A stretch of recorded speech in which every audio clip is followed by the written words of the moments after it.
Hello. Making another clay video.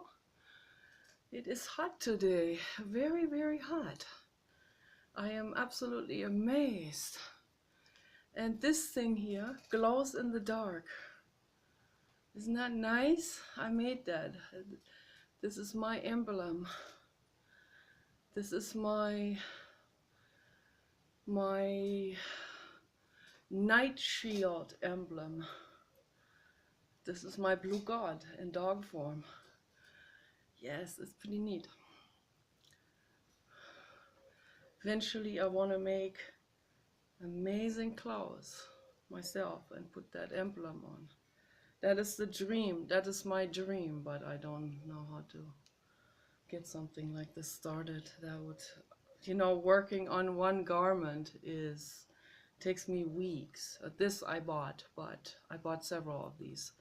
But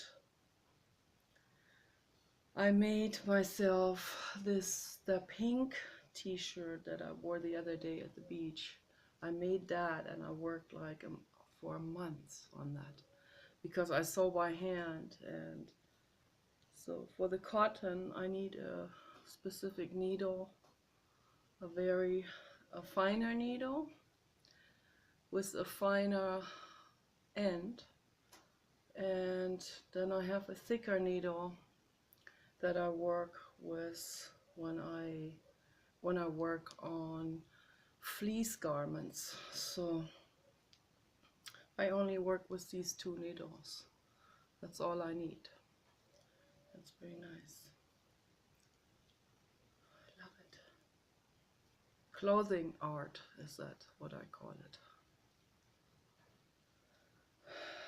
But it takes way too long to make that. I would have to have people to help me with this. I would have to have someone to sponsor a whole factory where this can be made, also sewn with machines, of course, or better yet, have entire machines make it. Robots make it all. That would be really the best. That'd be awesome.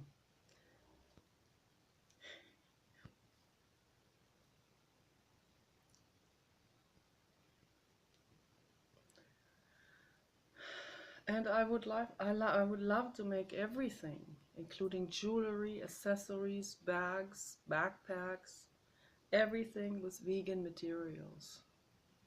Everything as easy on the earth as it possibly gets. So, and no exploitation, no suffering involved. Very important is that. That is the most important thing. So my painting in the background is coming along also gradually. And so I really depend on the sunlight with my artwork, because I don't have very good lights in here in any of the rooms. So I really need, there's a big spider hanging. I need to be in that greenhouse. That's the best. Even when the sun goes down, it has wonderful light. And so I'm using the bright light today to finish up these last pieces that I have here on the table, and hopefully also continue working on that painting that's hanging on the wall. And I'm planning on a wall-size painting eventually. That I have to buy a styrofoam board at Home Depot. They cost about $20. They're about this thick and doesn't fit into the van, unfortunately. So I have to, unless I order it on the internet, I might be able to do that. But we have to cut it in half, unfortunately. But that's okay. It's always, I'll call it a duplex, a wall-size duplex. And I'm going to paint that scene that I mentioned yesterday out there on the lawn. the theme of being packed up with suitcases everywhere on my shoulder, and then told to fly, and then falling over flat on my face. That's been going through my mind for, I would say, at least 15 years. This cartoon.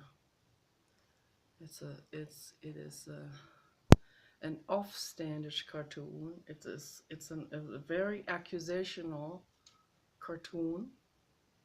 The accuser cartoon, I call it. That's what it is. Because I am accusing those others of loading me up with their neurosis and then expecting me to fly and dance like a ballerina, when I'm really loaded up with heavy shit, mental shit, and then I'm supposed to do some mental somersaults and caprioles and whatever that's called, twirls and rope dancing and all of that. No, it's not gonna happen. Okay, it is not gonna happen. These rope dances, they are very clumsy at this point, because I'm still loaded with some suitcases. But I am working on the suitcase. I'm gnawing myself through those suitcases very gradually. The more you become conscious and aware about the suitcases that have been loaded on you, and we all have those. We all have it. It's a reciprocal suitcase loading action that's going on in the world. That's what the human species does.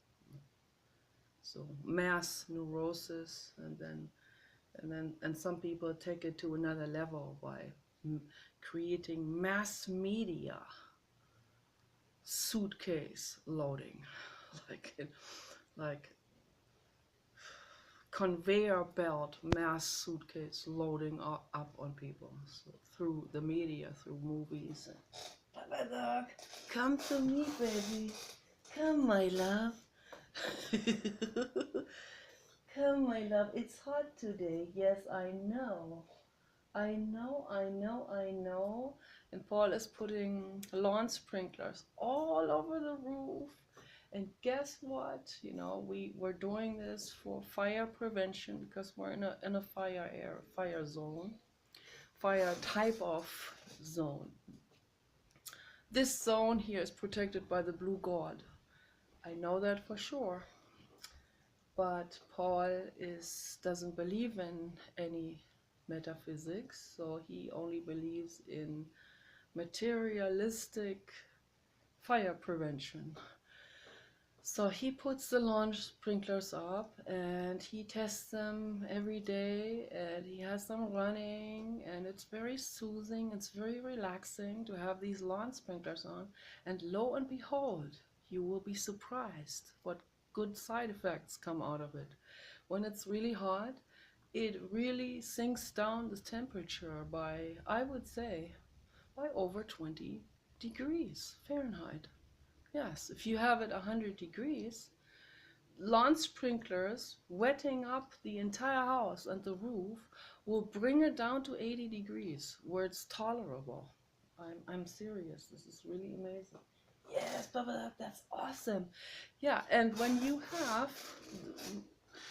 you're in the desert somewhere, and and also that's cost way less in electricity, it's less of a carbon footprint, If you have air conditioners running, that's a massive carbon footprint for the planet and global warming and all of this.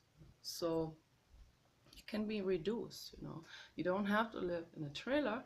You can build yourself an earth house. Yes, you can do it. There is an architect. His name is Michael Reynolds. He works in the desert regions in Arizona and New Mexico. He sets up earthship houses with people together, with people who don't have that much money to pay for, to to to pay an architect, and he works with them together. They all are extremely muscular. Then Michael Reynolds helps, carrying loads of stuff, and used car tires. Those are homes made out of out of reusing car tires, old car tires. They're reusing the car tires to make homes with. It's fantastic, absolutely amazing, absolutely phenomenal, amazing homes. And they use all kinds of trash. They use all kinds of things that people throw away: glass bottles, glass jars, plastic jars too, jars of all kinds of sizes and colors, and they embed these jars into the walls to let light in. And it also has an insulation factor at the same time. They build amazing showers in their homes that are just surrounded, the walls of the showers, in the corner of the house, just surrounded by 3 or 4 walls of of mud, clay, cement, and these amazing colored jars embedded into the walls. So you have light. You go into the shower, you have basically an illuminated wall where the sunlight, where no one can see you, but the light comes in. It's fantastic, absolutely fantastic. Then they also developed translucent cement, which also lets light in and drastically reduces the electricity bills in high-rise buildings. They make the external facade, the walls, out of translucent cement. They put windows in as well, but if you have translucent cement, then you can have, for example, an entire bathroom that is lit up by daylight, but no one can see you, and you can't see out either, but you have it illuminated, and it's bright and brilliant and beautiful. And just, there's so many new innovations, and amazing ones and earth-friendly ones that work for the planet and not against the planet. That's where we have to aim towards. That's what we have to work with. Very important. We have that responsibility. Not pitch into mass neurosis and mass expectations of fads and this and that. If we have green fads, at least it's a good fad. You can still call it a fad, and some people might use it as that, but that's better than using the wrong fad. It's better than using a fad that is detrimental, right? I mean, it's better to use a fad that is pro-earth and pro-animals and pro all life, as I always say, not just human DNA. Pro all life. Very important. I am pro all life. All life matters. Very important to keep that in mind. Not fascism, not racism, not singling out any group, not favoring any group. Okay, but we're all precious, equally much. All bodies, young and old, and this and that, and striped and checkered and flower patterns and whatever. We are, all species.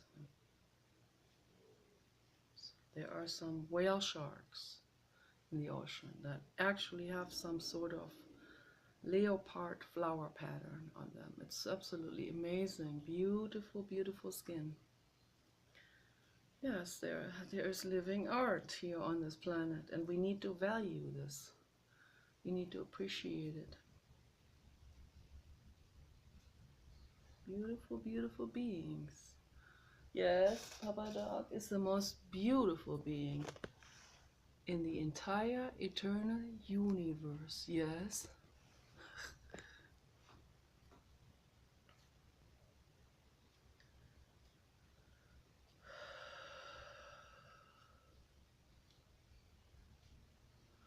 So I personally, and I wanted to highlight that again, I've been thinking about this today when I got up. Very important to make this very, very, very understood and very clear. I'm using myself as an example for this now, that what I'm teaching, I am living. If someone says to me, and it's usually a bully who wants to hurt me, of course, yeah, but there may also be people that find me genuinely weird or strange. I embrace that weirdness. I go overboard with it, I love weirdness.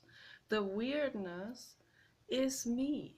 I am that individual weirdness, if you want to call it that. So if I was alone in the world, I wouldn't be weird, right? I would just be. I would just exist. And that's the case right now, too. But I'm called weird because, and scary, I'm also called spooky. But I'm called that because I don't fit in.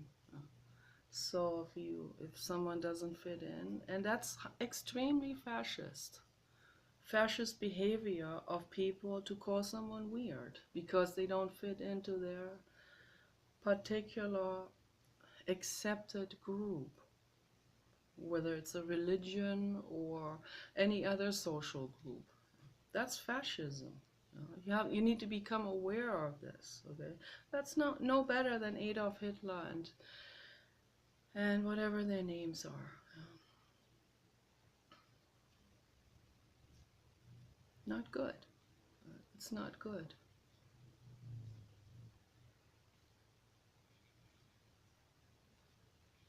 Not good to hate anyone. What is good is to learn to understand someone, to ask questions. If you don't understand something, ask questions.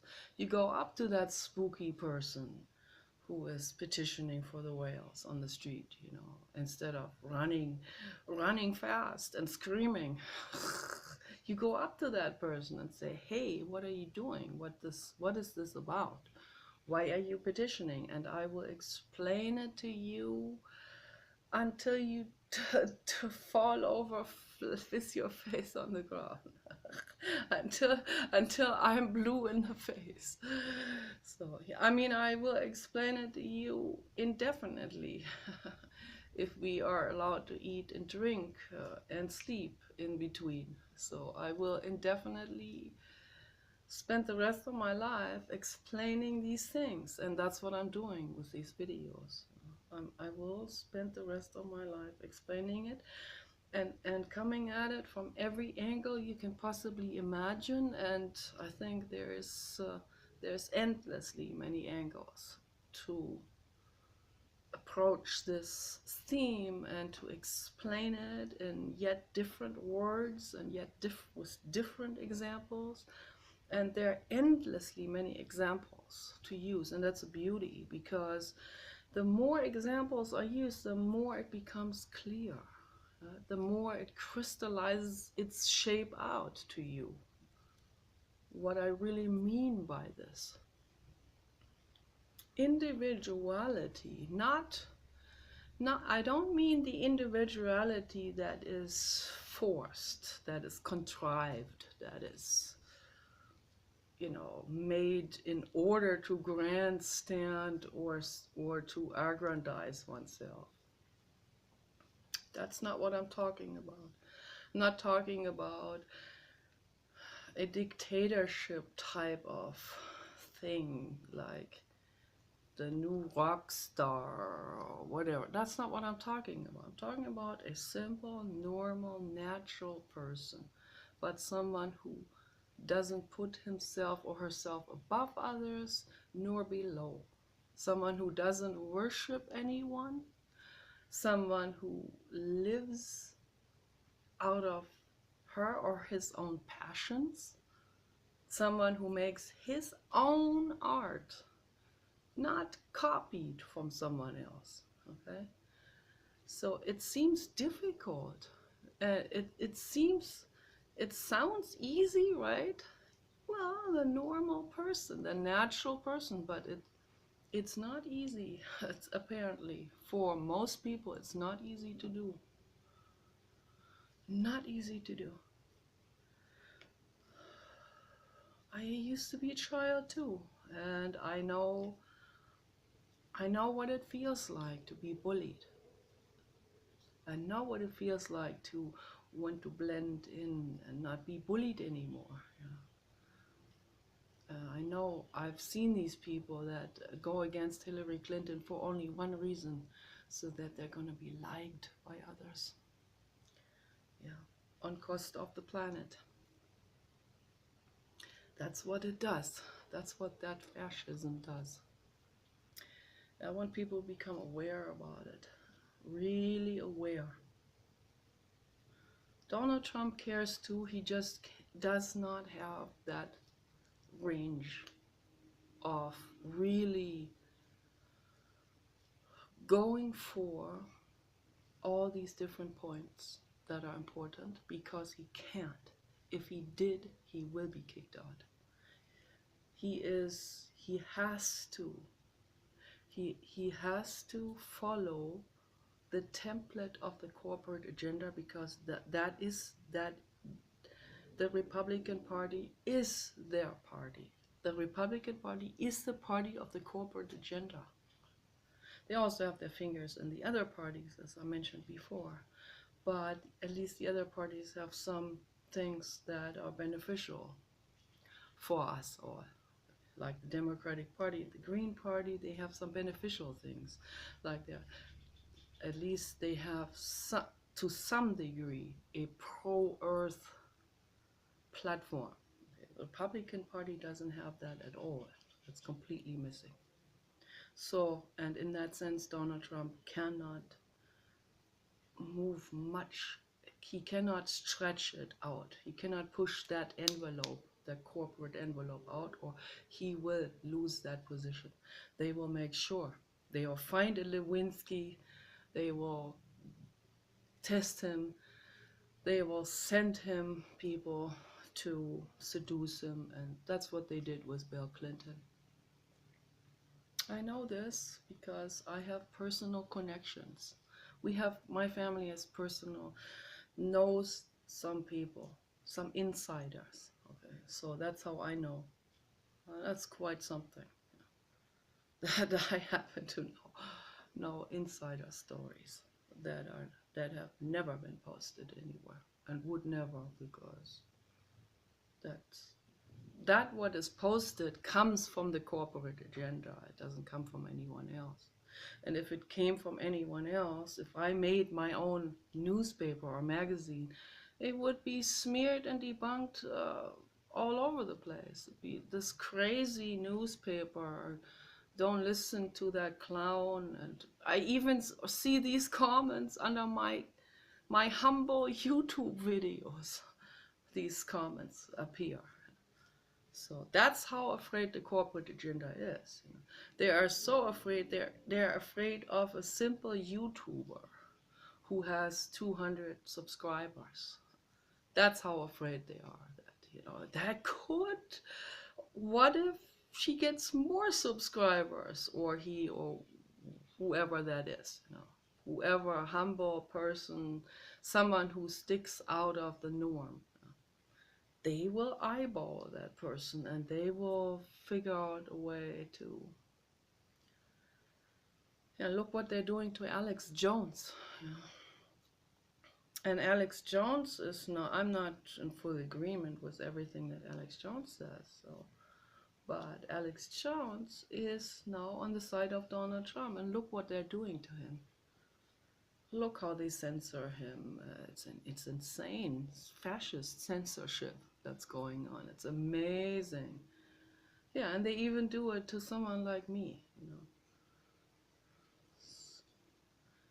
I mean, not on that scale, but they even send someone, or maybe that's just someone whose ego was bruised. But there are people under some of my videos that say, don't listen to that clown. She doesn't know what she's talking about. She's crazy. Yes, that's what they will say. And then that works with the public. The public goes, oh no, I can't be seen with someone crazy, then people are not gonna like me, and so on, And they play with people's emotions. They play with people's fears. That's what they do. That's what they work with. Hello, hello, hello. Sometimes they wake me up, I have my window open downstairs, and then when they wake up, when the Stellargies wake up, they get loud. Sometimes they sit on the railing right in front of my window, and they do, and then I have to get up and put earplugs in. But I always smile, no matter what. Even if I was in deep sleep and they wake me up, I smile and I go like, you guys woke up already. Yeah, it's barely got light and they are already up and about. And I have to put my earplugs in, and then I say to myself, I am so grateful I don't have to go into the kitchen and make a coffee. I don't drink coffee, and I don't have to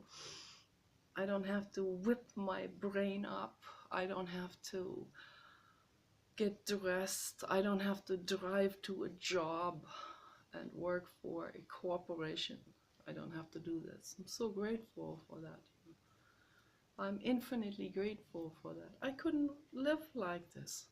I could not live like other people live, like most people live, being enslaved to the corporate agenda in this or that way, and on every way, and on every level, even psychologically. That's awful. That's monstrous, to be enslaved to a job, to a company, to a corporation, particularly to a corporation that exploits our natural resources. I could never do it. I could not live my life like that. Nope, I wouldn't. I'd refuse. And that brings me to that. What I wanted to say is, when I was a child, I was afraid, it felt bad. And it still feels bad to be ostracized and to be shunned and rejected and made fun of and bullied and called names and all of these things. It hurts. But it could never, ever, ever, ever, ever force me into the miserable, neurotic mass neurosis. Could never force me into their miserable templates, into their boxed up roles that they attribute to us women, and force me into that template and force me to dress like that, like it's politically accepted and socially accepted. It could never force me into this. Never. I'd rather take the insults than that, because I love myself, and I love my mind, and I love my artist brain, and I love my artist lifestyle. I'm not going to let society box me into something that is tolerated by other people. I'd rather not be tolerated. I love my artisticness, and I live for that. I live for art. I am art. My dog is art. We are in a flow. We are We are living infinity. We are, and that's a wonderful thing. I recommend it to you. You could do it too.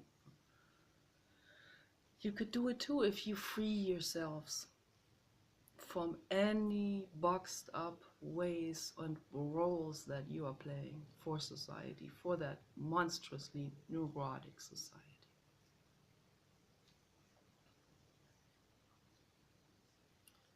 You can leap out. Just like this arm here leaps out of my hand. That's how I leap out of every template. I won't fit in anywhere, neither here nor there. I will leap out and I will meander out and I will proliferate myself into eternity. And that's it's almost finished.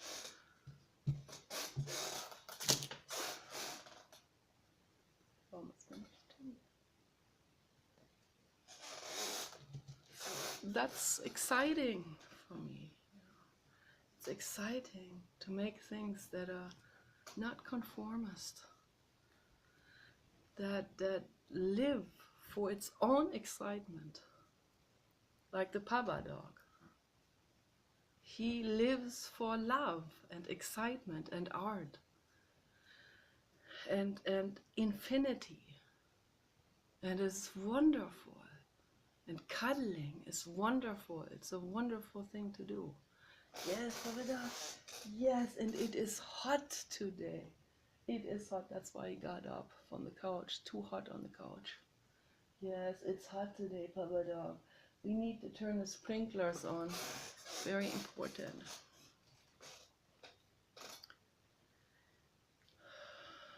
So, and we need to become more and more in tune with our own bodies and how things feel. And that's not easy when we're children, you know, where we put so much credit into adults. We just think that they know what they're doing, but they don't. They don't. That doesn't mean we have to hate them or beat up on them. No, they don't know better. They're victims themselves of society. So we need to forgive them for that, and we need to help them as much as we can, not cater to them though. See, that's the art of living. You help, but you have to protect yourself in the process. You can't be catering to your mother. You can help her if you can with little things. You give her a sculpture that you made, and you tell her that you love her, and you tell her that her artwork is beautiful, and you tell her that she's beautiful and that she's precious. Those things, okay, with those things you help her much more than anything else, than money or buying her a house. Yeah, that's good if you can afford it. But these statements, you are precious, that's the most important thing there is. More important than a bouquet of roses. But that's good too. So you help people, you make people's lives better. And by people, I mean animals and humans. And the whole world and all life. Yeah. You make all life flourish. You don't use pesticides anymore. Very important. Yeah, I have to repeat this over and over again. Very important. You use holistic, life-supporting lifestyles and means. Okay, that's what you have to do. And you protect yourself also, and you love your own bodies, and you love yourselves and your own minds, and you don't cater to anything that is neurotic. You don't give in to someone who's neurotic. Someone that comes up to you with a neurotic request, whether it's your grandfather who says, I want you to follow in your father's footsteps and become a doctor too. And here you happen to be interested in something else, maybe in UFOs, okay, and you'd rather write sci-fi stories instead of doing the practicum on dead people for half a year and smell the corpses. Maybe that's not really exactly swinging on your wavelengths. So that's just one example, you know. So you stick up for your own needs. And if that grandfather won't let go of that, you're gonna have to let go of the grandfather. Sorry about it. You really do. Yeah. Not in a bad way. I don't mean you don't have to recycle your grandfather, but you can move away from him. Yeah. You can live somewhere else. I moved halfway around the globe for my folks overseas. Folks. I love them very deeply. So, the person I ran away from most was my grandfather. That's why I brought up that example. He didn't even ask me to study medicine because he doesn't think anything about women and girls. So he had absolutely no regards for them at all. He was the real old school Nazi fascist type of person. The social Darwinian, you know, the one who has absolutely no mercy and totally ruthless. But all not because he was a cold person, but because completely he had completely absorbed his old school that he grew up with. He's totally absorbed it without questioning it, and that's what happens then. That's the result. Then the ego identifies itself with that, and no matter how the times are changing, he clings to that because that's his ego, and then it becomes him. And revising that would mean to his ego revising himself. Like that would mean no longer existing as that what he thought is him, or that what he thought constitutes his identity. That's why I say we need to become very vigilant about this and be willing to give up an old identity and feel how it feels to just be a natural person, to neither be famous nor unfamous, nor this nor that, neither ugly nor pretty, nor accepted nor unaccepted. Just be, and be in the flow of it without an identity, without this me, without this persona that people really cling to, attach themselves to. They attach themselves to a mask that they put on themselves. There was this girl, the doctor said to her, if you keep your boob implants, you're gonna die, because that's gonna cause such a massive infection that your body's not gonna sustain it. So she had to have them removed because it was either that or she would not make it. So she chose living over the self-image. But then what happened is she just cried every day and was in total despair. She felt like she wasn't even, she didn't even exist anymore, really, because she had put her identity into that persona that she had created through the plastic surgery that isn't even her own body. but she had, that's how far the ego goes. You know, the ego will attach itself to about any kind of mask, even a hat you put on yourself, or a literal mask, or clothes, or titles, or symbols, or whatever people attach themselves to, and attach to themselves, literally, to their clothes, and all kinds of flags and status titles that people, you know, like people in the military attach to their jackets, achievements, and that is ego, you know. That's all ego. I would never hang a diploma on the wall. I find that so, that I find that's an abomination, to hang a diploma on the wall, as if that defines who I am. No, would never happen. I would also not introduce myself as Dr. Nicola Redwood. That's so incredibly ridiculous.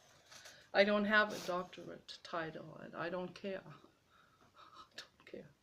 I wanted to study psychology. I wanted to finish it because that I can do a lot of things with that. So work-wise, and I wanted to go into science, but then I couldn't do it again because they'll be working with animals, and I could not do animal testing. I would have to bring all these animals to an animal rights group and to adopt them out to good people, and I would constantly sabotage those kind of things, and I would break down, and so that I couldn't do, and so that would already exclude any kind of going into neurology. So that was a real big setback for me psychologically, and took away that zest that I came into the university with. I took that away. It was like, oh, if I can't go into science, which is really what fascinates me the most, then I'm not motivated in studying statistics any further, and all of this, and going through those exams, and that was hard. That was very hard. I'm being lonely and all of these things, but ultimately, you know, I can study a lot of things on the internet. That opened doors for me personally as a hobby psychology enthusiast, put it that way, right? But ego-wise, I don't care whether I have achieved something in an academic field or not. That makes no difference to me whatsoever. That's bullshit, really. I mean, probably would have boosted my ego. I'm sure I have an ego too, but not having it doesn't make any difference, and it shouldn't make any difference to us. I'm sweating really, really hard out of my face, and I see sweating hard out of my rings under my eyes. There must be a lot of sweat glands in there, but that's good. That helps to circulate everything, and that helps to flush out the cells from old debris or whatever, you know. From any kind of debris, any kind of heavy metal toxicity, or whatever kind of atoms got in it and attached themselves to it. So it's good to sweat. It's really good to sweat. I'm gonna do some garden work later, but I wanted to make a video first. Wanted to talk about the importance of the infinite importance of standing up for your own needs, for your personal needs that do not come from someone else, from the grandfather, father, mother, society, or whoever. or peer pressure or whatever. So, but it comes from you, what you really are interested in. If you're interested in metaphysics, do it, study it, get into it. And that invites you to study also the basics of everything else. Get into the basics of biology. Very important to have that knowledge. That will help you understand yourself better, your body better, other people better, and so on. Dr. Robert Sapolsky, I told my husband last night. Dr. Sapolsky said, at Stanford in his lectures and in interviews, he said that we are deterministic. We don't have free will. He believes we have no free will at all. We are ridden by our biochemistry. We're ridden by our genes, by our hormones, and that determines how we behave and how we dress and how we act out with other people and so on. So, yeah. And also, in addition, then the brainwashing and the outer environment, the way it shapes us and the way it influences us and our peer groups and so on. But then some people are more susceptible to peer pressure than others. That in turn is also genetic. So it has to do with our brain anatomy, a lot of those things. And I agree with him. He is quite a mastermind, Dr. Robert Sapolsky. I recommend to people to watch his presentations at Stanford University.